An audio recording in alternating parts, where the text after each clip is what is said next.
I was having a chat with my buddy Lloyd. Let me tell you a chat with my buddy Lloyd. For you young boys out there. We were talking about all the times we passed up sex because we were young and naive and stupid. And I'll give you the quick version of mine. So there's a girl, had the greatest date of my life. We were just like peas in a pod. It was wonderful. We were talking, laughing. She was making me laugh. Not a breath could be taken with the amount of conversation that was going on. It was that engaged, that mentally stimulating. So it's the first date, and we go back to her place. Now, I had dated, and I knew there was a correlation between having sex and not holding on to the girl. Like, if you had sex, that would ruin it. The girl would feel shame, so you had to get a couple dates in there first. So we go back to her place, and she continues to put on a lingerie show for me. Now, she's pretty drunk, and I remember dumb, stupid, young Claire. I think I was 24, maybe 25. I said, no, this one's a keeper. The date was too good to ruin this with sex tonight. I'm just going to kindly excuse myself, say I got to go to work, and I'm going to let her pass out. So after the lingerie show, I said, dude, I really got to get to work. We're making out, of course. I said, no, I got to get to bed. I said, we'll pick up where we left off. Talked her in, went away. So I'm on cloud 9. If you want to see as happy as Cappy could be, with naivete. Remember when you used to have naivete when you didn't know any better? See, naivete and wisdom and knowing better puts a cap on your happiness. There's always that, yeah, well, we're not gonna fool you. Like it's like a stock market bubble. The sky's the limit, and you're on cloud 9, and you're like, oh man, I found the girl, I found the one. I'm like, man, we're gonna have lots of sex, and we're just gonna, oh, she's so cool, I can't wait. Every day will be like the day we had.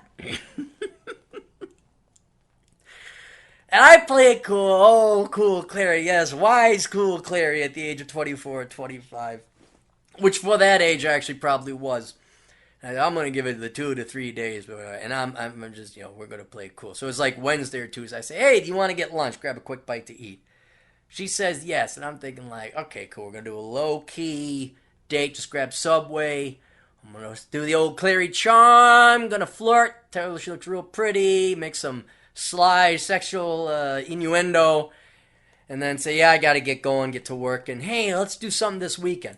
That was my plan, just low level kind of, not even date, just like, let's grab a Subway sandwich, and then, hey, I would love to take, and then that's when the candlelight and dinner was coming out. That's when Claire would break out the guns of Navarone.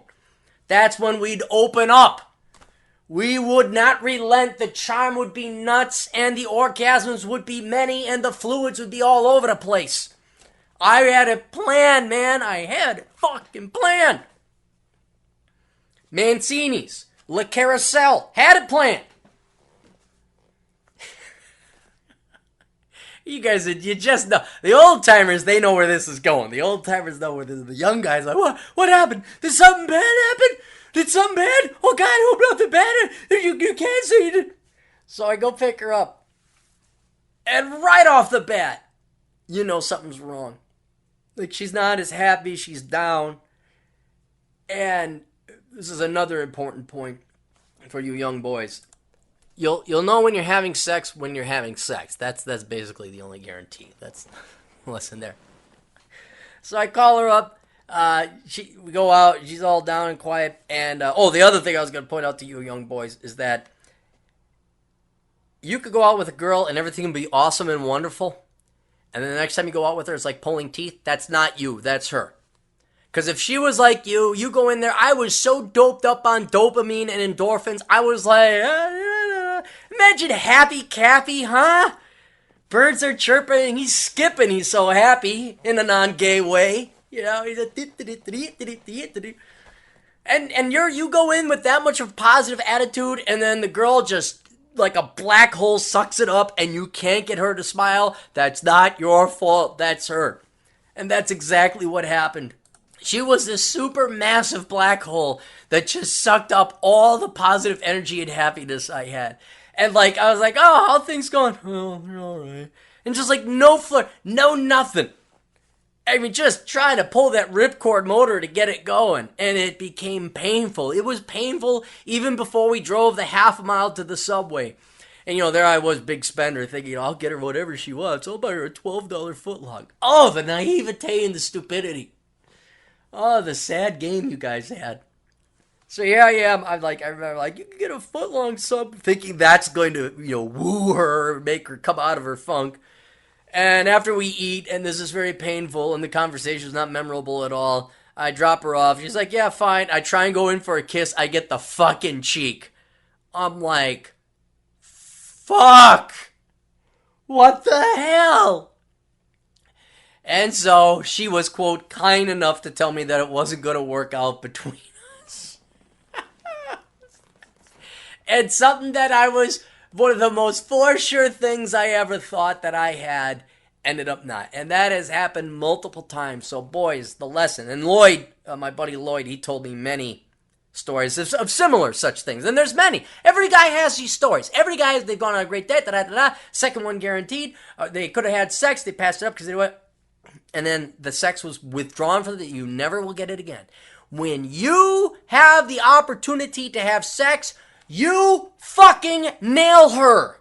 You fuck her. Because that opportunity will not come back. I don't care if you think you're going to ruin it. I don't care if you think, well, maybe this is a little advantage. You fuck her. I've given up at least 3 to 4, maybe even 5 times. Well, I was like, this is moving a little fast. I like to hold on to this one a little bit. I think she's kind of cool. Or, geez, I'm really tired. You fuck her. Because she will change her mind. She will sober up. She'll start to think, well, he didn't want to have sex with you. And her little female brains do that weird non-math algorithm, emotional, overthink the fucking shit out of it. And they'll talk themselves out of they could be on the precipice of an orgasm where you could have just touched it and they're like, ah! But by the time you talk to them 24 hours, that brain has made it sawdust. They will talk themselves to sawdust. They'll go from Niagara Falls to sawdust. And it's over. You'll never get that shot again. The landing lights only come on once. You land the fucking plane. Unless, in the case of this young lady out in Utah, it's your fucking students and they're under 18.